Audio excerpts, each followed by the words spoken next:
Em nome do Pai, do Filho e do Espírito Santo. Bom dia, nos reunimos mais uma vez para meditarmos o Evangelho deste dia que nos diz: naquele tempo Jesus contou-lhes outra parábola. O reino dos céus é como uma semente de mostarda que um homem pega e semeia no seu campo.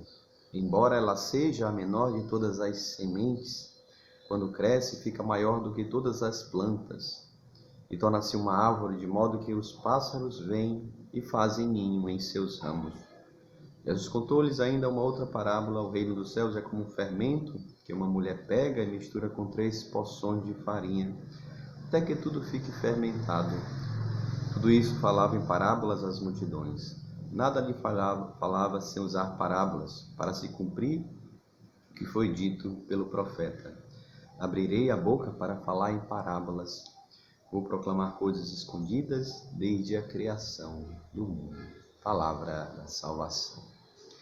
Então, Jesus, mais uma vez, vem falar sobre o reino dos céus em parábolas, uma linguagem habitual naquele tempo, uma linguagem que, para compreender, você precisava ter conhecimento da realidade. Jesus fala em parábola porque o reino de Deus, ele também é um mistério que nós devemos aprofundar, Nós devemos conhecer, nós devemos mergulhar, nós devemos contemplar, na verdade, os mistérios do reino dos céus.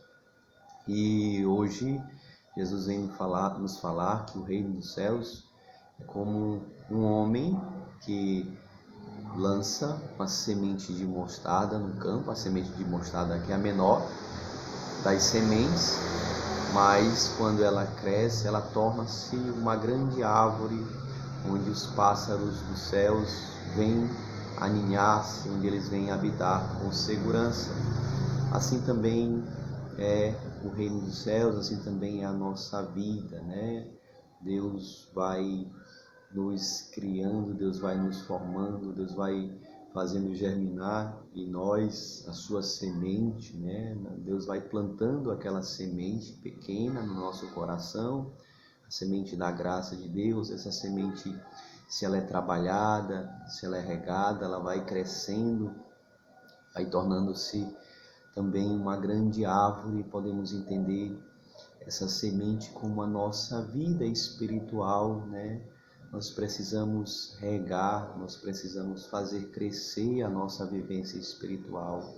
E quanto mais nós mergulharmos numa vida de oração, uma vida de contemplação, quanto mais nos dedicarmos à palavra de Deus, mais essa semente ela vai sendo regada, mais o Espírito Santo ele vai fazendo frutificar esta semente, e esta semente vai se tornando uma grande árvore, vai se tornando uma planta, onde vai gerando também, essa planta vai gerando frutos, mas também vai gerando sombra, vai gerando abrigo para aqueles que precisam, Então o reino dos céus para nós é esse lugar seguro, esse lugar onde nós podemos fazer também a nossa morada, onde nós podemos descansar, onde nós podemos também encontrar abrigo, sobretudo nos tempos difíceis, nos tempos desafiantes, Nós temos uma segurança. Os pássaros,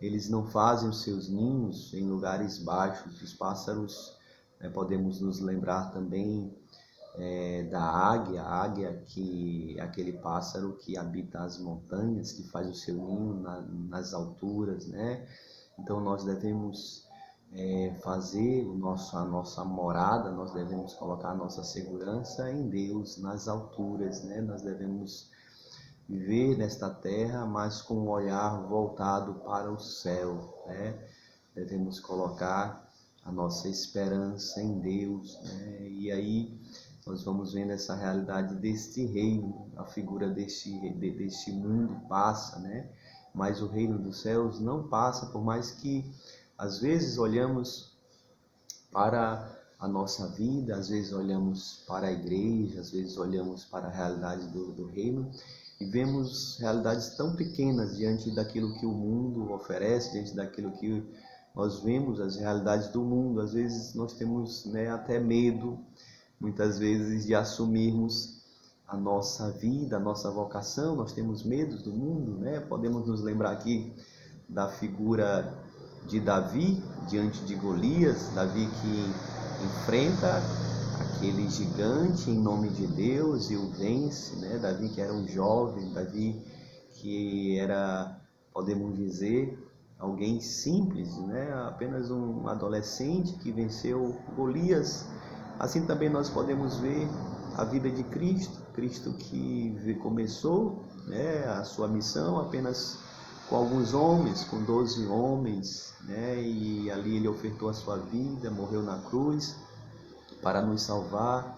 Ali ele começou a semear a palavra, ali ele anunciou, ali os discípulos também acolheram a palavra e anunciaram, e o reino foi crescendo, o reino foi se expandindo. Então, o reino cresce a partir da oferta de alguns, né? A partir do sacrifício de alguns. Tem o santo Tertuliano que diz que o sangue dos mártires é semente de novos cristãos. Então, o reino de Deus, ele cresce por meio da nossa vida, por meio da propagação do evangelho, do testemunho. Então, ele é essa pequena semente que é lançada no nosso coração, e Deus ele vai fazendo frutificar até crescer, até tornar-se essa grande árvore, onde as pessoas também podem encontrar segurança na nossa vida, onde as pessoas também podem encontrar, por meio do nosso testemunho, um caminho concreto também para viverem a santidade. Então, meus irmãos, o reino de Deus é um reino escondido, mas ele é um reino real, é um reino concreto, é um reino que nos dá acesso à felicidade, à alegria. É por isso que vale a pena, nesta vida, nós vivermos, né, cada coisa, nós assumirmos a nossa vocação de batizados, a nossa vocação de leigos, a nossa vocação de consagrados, porque a nossa vida ofertada na vida de Cristo, a nossa vida unida à vida de Cristo, vai fazendo crescer o reino de Deus. O reino de Deus vai se propagando para a nossa família, para os nossos amigos, para a sociedade. Então, é na pequena semente que Deus lança no nosso coração, é na pequena semente que Deus vai trabalhando esse reino, que esse reino vai crescendo, que esse reino vai se tornando vida para outros. Que Deus nos dê a graça de sermos como esta semente que é lançada na terra, essa semente que vai germinando e vai dando frutos e vai sendo também para muitos um sinal da presença de Deus no nosso meio. Que a graça nos ajude, que nós sejamos instrumentos do amor de Deus para o mundo de hoje. Louvado seja nosso Senhor Jesus Cristo.